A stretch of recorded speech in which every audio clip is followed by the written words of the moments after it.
அரசியல் சதுரங்கம் நிகழ்ச்சிக்கு உங்களை வரவேற்கிறோம். தமிழகம் முழுவதும் இப்போது மிக முக்கியமான பேசுபொருளாகி இருப்பது காவிரி அரசியல் ஒன்று. இரண்டாவது, அதிமுகவில் சசிகலா டிடிவி தினகரனை சேர்த்தால்தான் எங்களுடைய பொறுப்பை ஏற்போம் என்று எஸ்பி வேலுமணி சிவி சண்முகம் மீண்டும் போர்க்கொடி உயர்த்தியிருப்பது. இந்த இரண்டு பிரச்சனைகள் தொடர்பாகவும் நம்முடைய மூத்த பத்திரிகையாளரும் காவிரி பிரச்சனையாக இருக்கட்டும், அதிமுக விவகாரமாக இருக்கட்டும், பல ஆண்டுகளாக தமிழக அரசியலில் தொடர்ந்து கவனித்து வரும் திராவிட இயக்க ஆய்வாளர் துரைக்கண்ணா நம்மோடு இணைந்திருக்கிறார். அவரை வரவேற்று நாம் இந்த அரசியல் சதுரங்கம் நிகழ்ச்சிக்குள் செல்வோம். துரைக்கண்ணா சார், நம்ம காவிரி அரசியலுக்கு செல்வதற்கு முன்பாக இந்த அதிமுக அரசியலில் இன்று பிற்பகலில் திண்டுக்கல் மாவட்டம் பழனியில் ஒரு கூட்டறிக்கையை வெளியிட்டிருக்கிறார்கள். சசிகலாவையும் டிடிவி தினகரனையும் சேர்க்கவில்லை என்றால் நாங்கள் அதிமுகவில் எடப்பாடி பழனிசாமி அளித்துள்ள அந்த பதவிகளை ஏற்க மாட்டோம் என்று கூறியிருக்கிறார்கள். இது சாத்தியமா சார்? இனிமேல் இப்படி சேர்க்கிறது சாத்தியமா? இது எங்க போய் நிறுத்தும் அதிமுக வேணும்? அண்ணா திராவிட முன்னேற்ற கழகத்தை காப்பாற்ற வேண்டும், மீண்டும் ஆட்சி அதிகாரத்திற்கு வர வேண்டும் என்றால் பிரிந்து கிடக்கிற எல்லா சக்திகளும் ஒன்றிணைய வேண்டும் என்பதுதான் எல்லோருடைய கருத்தாகவும் இருக்கிறது. கட்சியிலே பயணிக்கிற மூத்த முன்னணி நிர்வாகிகள், கட்சியின் தொண்டர்கள், அண்ணா திராவிட முன்னேற்ற கழகத்தினுடைய நலம் விரும்பிகள் அனைவருடைய கருத்துமே இதுதான். பல்வேறு கூறுகளாக பிரிந்து நின்றதால் தொடர் தோல்வியை 11 தோல்வியை அதிமுக சந்திக்கிறது. மிக மோசமான தோல்வியை 2024 நாடாளுமன்ற தேர்தலிலே அதிமுக சந்தித்தது. அதிலிருந்து இந்த குரல் ஒற்றுமை என்கிற குரல் ஓங்கி ஒலித்து வருகிறது. திரு ஓபிஎஸ் அவர்கள் தொடர்ந்து தொண்டர்கள் உரிமை மீட்பு குழு என்று ஆரம்பித்து அதை கழகம் என்று மாற்றி கட்சியை அதிமுகவோடு இணைப்பதற்காக பெரும் பாடுபட்டார். அதே போல 2024 தேர்தலுக்கு பிறகு திருமதி வி.கே. சசிகலா அவர்களும் எப்படியாவது கட்சியை ஒன்றிணைத்து விடுவோம் என்று பாடுபட்டார். இன்றைக்கு திருமதி சசிகலா டிடிவி தினகரனுக்கு ஆதரவாக குரல் கொடுக்கிற எஸ்பி வேலுமணி, சிவி சண்முகன், நத்தம் விஸ்வநாதன் உள்ளிட்ட பலருமே இந்த கருத்தை கடந்த 3-4 ஆண்டுகளாக எடப்பாடி பழனிசாமியிடம் வலியுறுத்தி வந்தார்கள். ஆனால் எடப்பாடி பழனிசாமி பிடிவாதமாக மறுத்துவிட்டார். நான் தான் அதிமுக, நான் வைத்ததுதான் சட்டம் என்கிற ஒருவித சர்வாதிகார போக்கில் சென்றதன் விளைவாக இன்றைக்கு மீண்டும் ஒரு நெருக்கடியை அதிமுக சந்தித்திருக்கிறது. 2026 படுதோல்விக்கு பிறகு கிட்டத்தட்ட 47 சட்டமன்ற உறுப்பினர்கள் 6 பேர் தாவேகாவுக்கு போயிட்டாங்க. மீதமுள்ள 41ல் 25 பேர் எடப்பாடி பழனிசாமிக்கு எதிரான மனநிலையில் இருக்கிறார்கள். இந்த எதிரான மனநிலையில் இருப்பவர்களை வழிநடத்துகிற திரு எஸ்பி வேலுமணி, சிவி சண்முகம், விஸ்வநாதன் போன்ற சசிகலாவும் டிடிவி சம்மதிச்சிருக்காங்களா? அவங்களை சேர்த்தாதான் நாங்கள் அந்த பொறுப்பு வைப்போம்னா என்ன? இதுவரை அவங்க சம்மதித்ததாக ஒரு தகவலும் தெரிவிக்கல. கட்சி ஒன்றிணைய வேண்டும், கட்சிக்கான அந்த அழைப்பு வருகிற பொழுது அதற்காக அவர் அதற்காக காத்திருக்கிறார். எந்த மாற்று கருத்துமே இல்லை. டிடிவி தினகரன் அவர்களை பொறுத்தளவுல அவர் அமமுக என்கிற தனி கட்சி நான் நடத்தி வருகிறேன், காலப்போக்கில் இணைய வேண்டிய நிலை வந்தால் இணைந்து கொள்ளலாம் அப்படிங்கிற மாதிரி பார்வை இருக்கு. அப்ப எல்லோரும் சேர்ந்து அதிமுக கட்சி ஒன்றுபட வேண்டும். ஏனென்றால் இதுவரைக்கும் ஒரு 50-60 ஆண்டுகளாக திமுக அதிமுக இருதுருவ அரசியல் தான் இருந்தது. மூன்றாவதாக ஒரு பெரும் அரசியல் சக்தி வந்து விட்டதால் இன்னும் கூடுதல் பலம் வேணும் அதிமுகவுக்கு. அதனாலதான் எல்லோருமே அந்த கருத்தை வலியுறுத்துறாங்க. நாம ஏற்கனவே திமுகவோடு போட்டி போடுகிற சூழல்லேயே நாம தொடர் தோல்வியை சந்திச்சோம். இன்றைக்கு இன்னொரு சக்தியும் ஆட்சி அதிகாரத்திற்கு வரக்கூடிய வல்லமையோடு இருப்பதால் நாம எல்லோரையும் பிரிந்து கிடக்கிற அனைவரையும் இணைக்க வேண்டும், ஒருங்கிணைக்க வேண்டிய கட்டாயத்தில் இருக்கும்னு சொல்றாங்க. இதை தாண்டி கட்சியை ஒரு மீளாய்வு செய்வதற்கு ஒரு குழு, இன்னொன்னு ஒரு குழு அமைக்கணும்னு சொல்றாங்க. அந்த தோல்வியை ஆராய்வதற்கு இன்னொன்னு சார், ஆமா ஆமா, ஒரு குழு பின்னணியிலிருந்து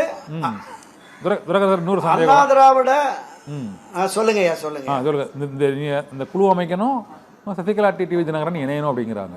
இப்போதைக்கு இன்று கூட ஆர்கே நகர் தொகுதியின் எம்எல்ஏ வேட்பாளராக நின்று தோல்வியடைந்த ஆர்கே ராஜேஷ் மற்றும் பாலகங்கா உள்ளிட்ட முக்கியமான மாவட்ட செயலாளர்கள் சென்னையிலேயே அங்கே போய் தாவேக்கலா போய் இணைந்திருக்காங்க. வடசென்னை மாவட்ட செயலாளர் இருந்த ராஜேஷ் உள்ளிட்டோர்.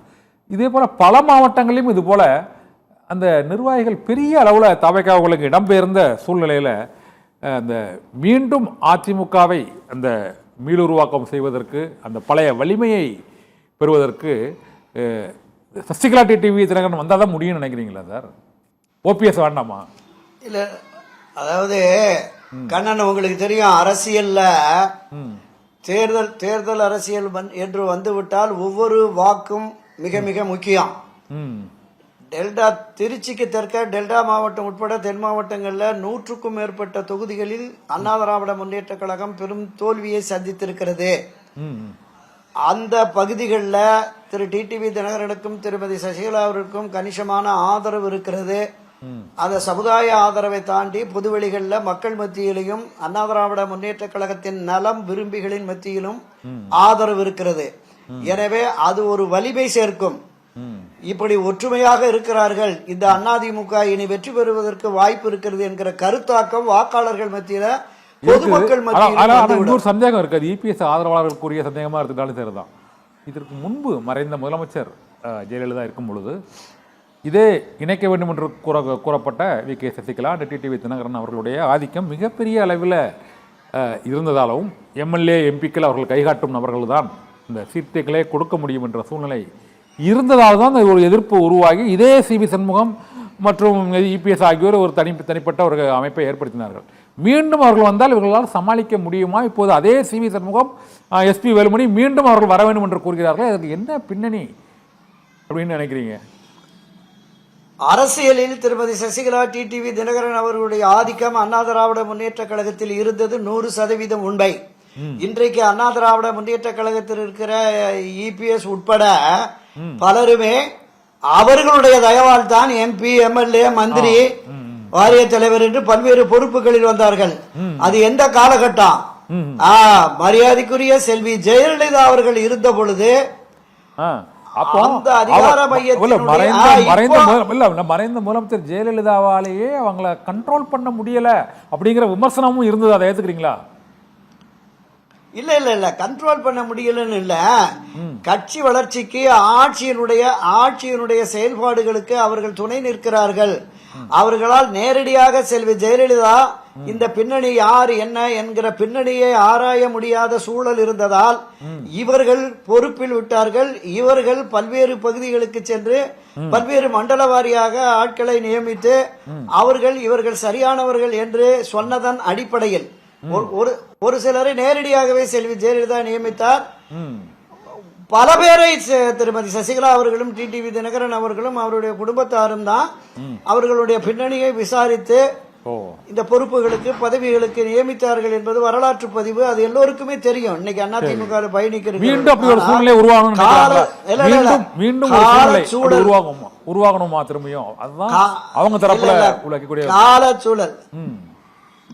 காலச்சூழல் மாறிவிட்டது. இனி கட்சி முக்கியம், கட்சியின் வெற்றி முக்கியம். அந்த வெற்றியை அரசியல் களத்தில் திமுக தவேகாவை வீழ்த்தி மீண்டும் ஆட்சி அதிகாரத்திற்கு வர வேண்டும் என்கிற நிலைப்பாடு திருமதி சசிகலா அவர்களுக்கும் டிடிவி தினகரன் அவர்களுக்கும் இபிஎஸ் அவர்களுக்கும் மற்றும் உள்ள முன்னணியினருக்கு வந்தால் எல்லோரும் அமர்ந்து பேசி ஒரு உயர்நிலை குழுவை நியமித்து அந்த குழுவின் அடிப்படையில் அந்த குழு எடுக்கிற முடிவின் அடிப்படையில் செயல்படுவோம் என்கிற கருத்தாக்கத்திற்கு வந்து அதன் அடிப்படையில் கட்சியை வழி நடத்தினால் கட்சி அதிமுக மீண்டும் வெற்றி பாதையில் பயணிக்கும். நீங்க பழைய விஷயத்தையே நினைச்சிட்டு அது மாதிரி நடக்குமோ அப்படிங்கிற பயம் இருக்குது. தேவையில்லை. ஒற்றை தலைமை இரட்டை தலைமையில வேண்டாம், குழு தலைமையா இருக்கணும்னு நினைக்கிறீங்க, அப்படி எடுத்துக்கலாமா? ஆமா, ஒரு குழு. புரட்சி தலைவர் எம்ஜிஆர், செல்வி ஜெயலலிதா, எடப்பாடி பழனிசாமி இவர்கள் காலத்திலே முன்னணியில் இருந்து கட்சியை வழிநடத்திய நிர்வாகிகள் அடங்கிய ஒரு 6 பேர் 7 பேர் கொண்ட ஒரு குழு. அந்த குழு உயர்நிலை குழுவாக இருந்து அந்த குழு எடுக்கிற முடிவை பொதுச் செயலாளராக ஒருவர் இருந்து அதை அமல்படுத்தணும் அப்படிங்கிற மாதிரியான பார்வை இருக்கிறது.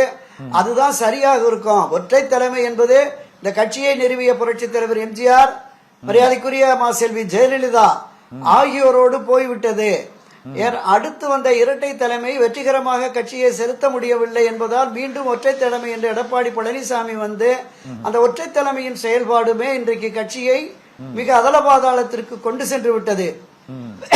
எனவேதான் மீண்டும் ஒரு கூட்டு தலைமை இதை எப்படி கட்சியை எப்படி அதிமுக வந்தா பழைய வலிமையும் அந்த வெற்றியும் பெறுவதற்கு வாய்ப்பு இருக்கு அப்படின்னு நினைக்கிறீங்களா சார்? ஆமா ஆமா நிச்சயமாக நிச்சயமாக. அதாவது கட்சியில பல்வேறு காலகட்டங்களில் பல்வேறு பிரிவினைகள் பிளவுகள் வந்திருக்கு. புரட்சி தலைவர் எம்ஜிஆர் காலத்திலும் சரி, செல்வி ஜெயலலிதா காலத்திலும் சரி, பல்வேறு முன்னணி தலைவர்கள் எல்லாம் பிரிந்து சென்றவர்கள் மீண்டும் இணைந்ததால் தான் கட்சி மீண்டும் வெற்றி பாதையிலே பயணிக்க முடிந்தது. அந்த கருத்தாக்கத்துக்கு தான் இன்றைக்கு முன்னணியில் இருக்கிற நிர்வாகி நத்தம் விஸ்வநாதன், சி வி சண்முகம், நம்ம வேலுமணி போன்றவர்கள் அந்த கருத்தை முன்வைக்கிறார்கள். எனவே இந்த நிலைப்பாட்டிற்கு அவங்களுடைய கோரிக்கை என்னன்னா, இப்படி தொடர் தோல்வியை சந்திச்சுக்கிட்டு இருக்கோம், அவசர செயற்குழு அவசர பொதுக்குழு சொல்றீங்க. தொடர் தோல்வின்னு சொல்லிட்டே சொல்றீங்க. ஆனா தொடர் தோல்விக்கான அந்த சூழ்நிலை மாறிட்டுல 2024 அவங்க எம்பி தேர்தலில் தனித்து போட்டிடுறாங்க. பாஜக கூட்டணி இல்லை, அதில் ஒரு தோல்வி. 2026 அங்கே புதிய சக்தியாக தாவேக்கா உருவாகியிருக்கு. இது போன்ற நிலைகள் அப்போது ஏற்படலையே, மூன்றாவது ஒரு சக்தி ஏற்படல. அதனால அது இபிஎஸ்க்கு ஏற்பட்டிருக்கு. அதனால அதை தொடர் தோல்விங்கிறது அரசியலில் சூழ்நிலை அப்படி மாறி இருக்கல சார். இப்போ நீங்கள் எடப்பாடி பழனிசாமி மட்டும் குற்றம் சொல்வது எப்படி ஏற்றுக்கொள்ள முடியும்? இல்லை, சூழ்நிலை மாறி இருக்கிறது நான் ஒத்துக்கிறேன்.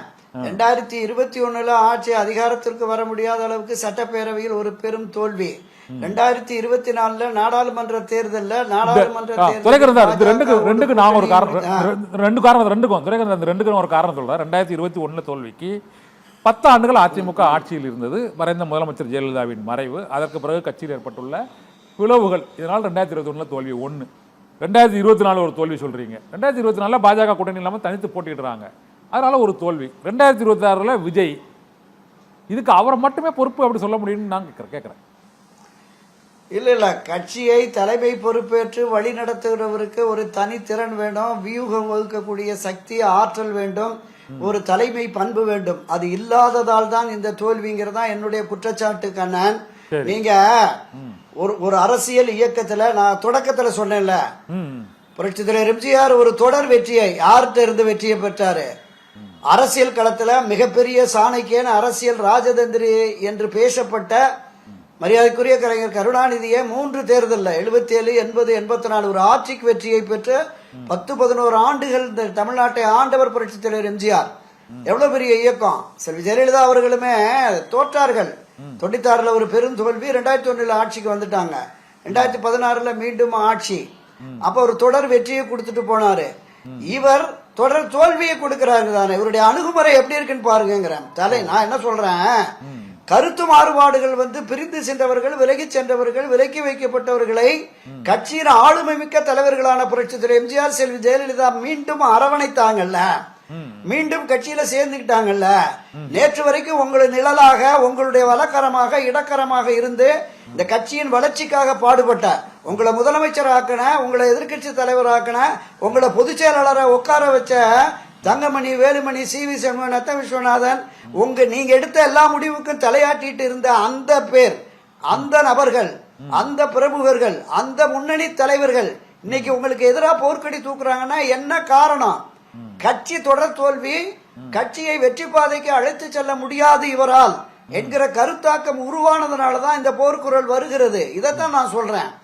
அந்த இருவரும் ஆளுமை மிக்க தலைவர்கள், புரட்சி தலைவர் எம்ஜிஆர், செல்வி ஜெயலலிதா, அவங்களுடைய செல்வாக்கு மக்கள் மத்தியிலேயே மிகப்பெரிய செல்வாக்கு, 100% தொண்டர்கள் ஆதரவு, மிகப்பெரிய வலுவான கட்டமைப்பு இருந்த இயக்கத்தை 38, 40, 45% இருந்த வாக்கு சதவீதத்தை இன்னைக்கு 21%, 22% கொண்டுட்டு இவருமே கட்சியை வெற்றிக்கு தான் கொண்டு போறான்னா எப்படி ஏற்க முடியும்?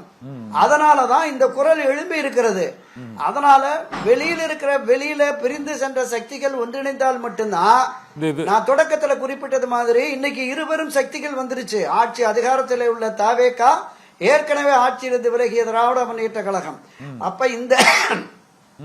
இருவரும் சக்திகளை வீழ்த்த வேண்டும் என்றால் கட்சி ஒன்றிணையணும். ஒவ்வொருத்தரா வெளியே அனுப்பிட்டு கட்சியில் இருக்கிற துணை பொதுச் செயலாளர், தலைமை நிலை செயலாளர், அமைப்பு செயலாளர்கள், பல்வேறு பொறுப்புகள்ல இருந்த எல்லாரையும் வெளியே தூக்கி எடுத்து போட்டுட்டு நீங்க யாருக்காக இந்த கட்சியை நடத்துறீங்கிற கேள்வி இருக்குல்ல.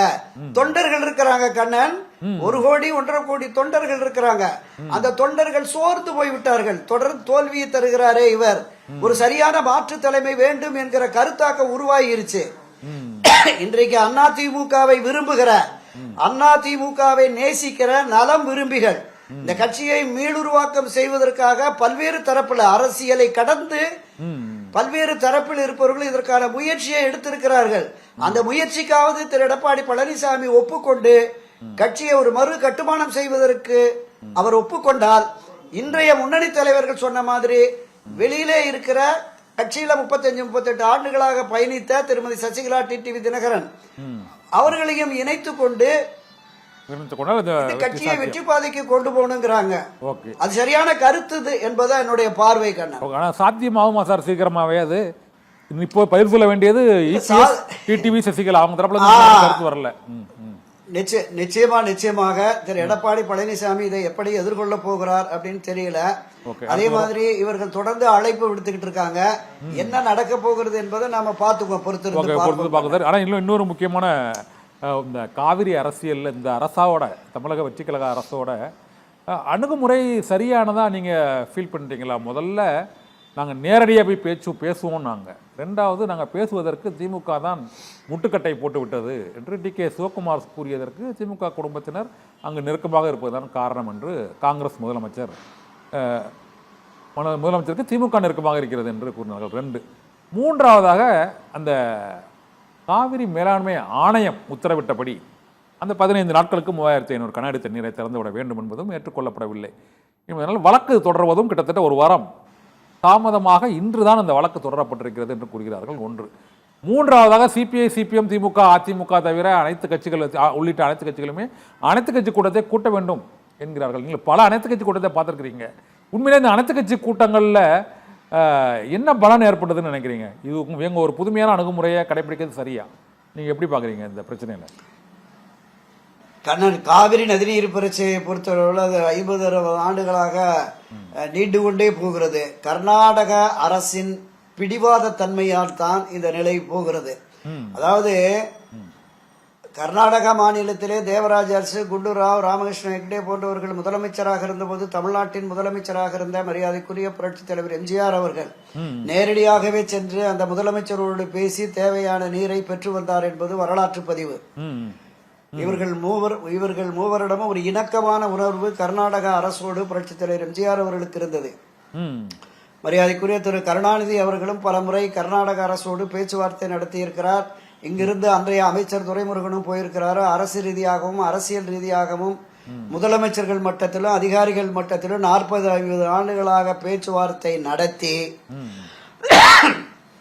அந்த பேச்சுவார்த்தை பலனளிக்காததால் தான் நடுவர் மன்றம் வேண்டும் என்று ஒரு நடுவர் மன்ற கோரிக்கை வந்தது. நடுவர் மன்றம் அமைக்கப்பட்டு அந்த நடுவர் மன்றத்தினுடைய அனைத்து நிர்வாகிகளும் தலைமை பொறுப்பில் இருந்தவங்களும் விலிகுண்டுல காவிரி தமிழ்நாட்டிற்கு வருகிற அந்த தொடக்க முதல் காவிரி கடைமடை பகுதி வரைக்கும் அவங்க போய் ஆய்வு நடத்தி தமிழகத்தின் கோரிக்கை நியாயமானதுன்னு இடைக்கால தீர்ப்பா 205 டிஎம்சி தண்ணீர் விடணும்னு சொன்னாங்க. கர்நாடகா மறுத்துருச்சு. மறுபடியும் கோர்ட்டு கேஸ்ன்னு போய் அப்புறம் 177.25 டிஎம்சி நிக்கிறோம். ஒரு காலத்தில் 70-80ல 40 டிஎம்சிக்கு மேல தமிழ்நாடு காவிரி பெற்ற வந்த நீரை 177.25 டிஎம்சில நிறுத்திட்டு அதையுமே நமக்கு கொடுக்கல. ஒவ்வொரு காலகட்டத்திலும் அந்த அணைகள் இருக்குல்ல, 400 டிஎம்சிக்கு அதிகமாக பெற்றது. இப்ப வெறும் 177.25 டிஎம்சில வந்து நிக்குது. அதையுமே நம்மளால பெற முடியல. நீங்க உச்ச நீதிமன்ற தீர்ப்பை கர்நாடகா மதிக்கல, ஆணையத்தின் தீர்ப்பை மதிக்கல, மத்திய அரசின் உத்தரவை மதிக்கல. இப்ப நீர் மேலாண்மை ஆணையம் அது அந்த உத்தரவை மதிக்கல. இந்த நீரை திறந்து விட கண்காணிப்பு குழு ஒண்ணு போட்டாங்க, அந்த குழுவினுடைய உத்தரவையும் மதிக்கல. ஆக கர்நாடகா ஒரு பிடிவாத போக்கில் இருக்கிறது. நீங்க 70களில் வந்து அந்த கிருஷ்ணராஜ சாகர், கபினி, ஹேமாவதி, ஹேரங்கின்னு ஒரு 4 அணைகளை கட்டி கர்நாடகம் ஒரு 20-25 லட்சம் ஹெக்டேரை தன்னுடைய பாசன பரப்பை அதிகரிச்சிருச்சு. அங்கிருந்து தண்ணீர் பெற்று டெல்டா பகுதி, காவிரி டெல்டா கடைமடை பகுதி வரைக்கும் முப்போகம் விளைந்த காவிரி பூமி இன்றைக்கு வறண்டு கிடக்கிறது. குறுவை, சம்பா, தாளடி எந்த பயிரையுமே உருப்படியாக விளைவிக்க முடியாத நிலை இருக்கிறது. அப்ப இப்படி ஒரு சிக்கலான பிரச்சனை இருக்கிற பொழுது, இரு மாநிலங்கள் இடையே ஒரு நீர் தாவா வருகிற பொழுது மத்திய அரசு இதுல தலையிட்டு இந்த இரு மாநிலம் தவிர இந்த நீரை, காவிரி நீரை பங்கிடுகிற புதுச்சேரி, கேரளா அந்த 4 மாநில அரசினுடைய முதல்வர்களையும் அழைத்து பேசி மத்திய அரசு ஒரு முடிவு எடுக்கணும். அவங்க என்ன சொல்றாங்க, வாஜ்பாய் காலத்திலே ஆணையம் கேட்டாங்க, ஆணையம் போட்டாச்சு, இனி உச்ச நீதிமன்றமும் ஆணையமும் பார்த்துக்கிட்டோம்னு விட்டுட்டாங்க. அப்படி விட முடியாது, விடக்கூடாது. ஏன்னா பிரச்சனை என்பது இரு மாநில பிரச்சனை. ஒரு தேசிய அரசுக்கு நிச்சயமா அந்த பொறுப்பு இருக்கிறது. கர்நாடக அரசுமே எங்களுக்கு மழை இல்ல, தண்ணீர் இல்ல, நாங்க விட முடியலங்கிறாங்க. அந்த 4 அணைகள்லயும் போதுமான அளவுக்கு நீர் இருக்கிறது. இன்றைக்கு கபினியிலிருந்து ஒரு 3000-3200 கன அடி தண்ணீர் வருவதாக தகவல்கள் இருக்கு. அப்ப நமக்கு கிருஷ்ணராஜ சாகர்ல இருந்து தண்ணீர் வந்தாதான் மேட்டூர் அணைக்கு தண்ணீர் வரும். இதை தாண்டி மேட்டூர் அணையினுடைய நீர்பிடிப்பு பகுதியில மழை பெஞ்சாதான் நமக்கு ஆண்டுமே ஜூன் 12 தண்ணீர் திறப்பாங்க, அங்க போகும் விளைவதற்கு சரியாக இருக்கும். ஆனா இன்னைக்கு ஜூலை முடிஞ்சு ஆகஸ்ட் பிறந்துருச்சு, இன்னுமே தண்ணீர் திறந்து விட முடியாத நிலை இருக்கிறது. இதை கர்நாடக இப்போ கர்நாடக மாநிலத்தில் டி.கே. சிவகுமார் ஒரு அனைத்து கட்சி கூட்டம் மற்றும் போராட்டம், அங்கு பந்த் அழைப்பு என பல்வேறு கட்ட நடவடிக்கைகள் எடுக்கப்பட்ட சூழ்நிலை. தமிழ்நாட்டில் இந்த புதிய அரசு, முதலமைச்சர் விஜய் தலைமையிலான அரசு எடுத்துள்ள நடவடிக்கைகள் போதுமானதாக இந்த பிரச்சனையில இருக்குதா இல்ல அப்படிங்கிறத திமுக அதிமுக குற்றச்சாட்டு. நீங்க எப்படி பாக்குறீங்க?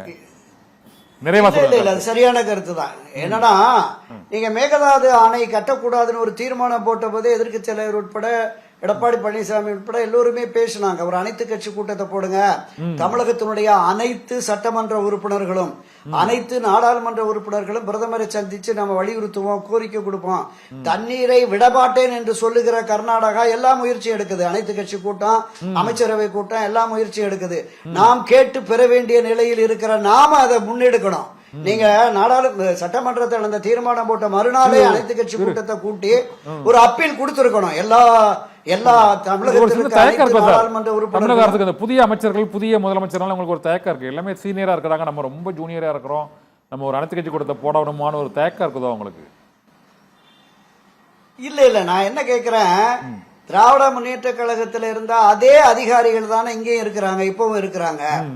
நீங்க அதிகாரிகள் மட்டத்துல இத முன்னெடுக்கணும். சட்ட ரீதியான போராட்டம் என்பது ஒரு புறம் இருந்தாலும் இந்த மாதிரி விஷயங்களை, அரசியல் ரீதியான விஷயங்களையுமே, ஏன்னா கருத்து மாறுபாடுகள் என்பது இந்த பிரச்சனை இல்லை, இது தமிழகத்தினுடைய வாழ்வாதார பிரச்சனை, விவசாயிகளுடைய வாழ்வாதார பிரச்சனை.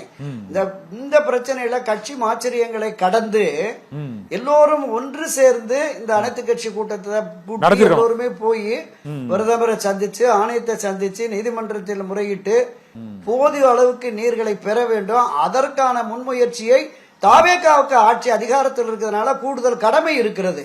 அந்த கடமையை விரைவில் நிறைவேற்ற வேண்டும் என்பதான் இதுல அரசியல் பார்வை இருக்குல்ல. எல்லாரும் பேசி ஒன்னும் நடக்கல, விஜய் போனதால என்ன ஆக போகுதுன்னு பேசினாங்க. டி.கே. சிவகுமார் என்ன சொல்றாரு, அவர் கேட்டாரு, நாங்க வர சொன்னோம் பேசுறதுக்கு, ஆனா இங்க போராட்டம் இருக்கிறது, அதனால பிரச்சனை வேற மாதிரி ஆயிரும் அப்படின்னு வேண்டான்னு அவர் மறுத்துட்டாரு. அதனால இந்த முறை போயிருந்தா, இங்க காங்கிரஸ் 2 பேர் அமைச்சரவையில் இருக்காங்க தமிழ்நாட்டுல, ஓரளவுக்கு ஒரு சுமூகமான முடிவு. இந்த 3500 கன அடிங்கிறத ஒரு 3000 கன அடியாவது கோரிக்கை வந்திருக்கும் அப்படிங்கிற மாதிரியான பார்வை தாவேக தரப்புலையும் இருந்தது. இப்ப அதுக்கும் முட்டுக்கட்டை போட்டாச்சு.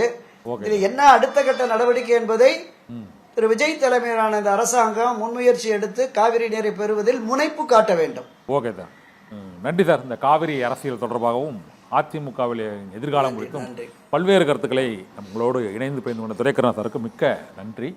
அரசியல் சதுரங்கம் நிகழ்ச்சியில் மற்றொரு ஆளுமையோடு சந்திக்கலாம். நன்றி.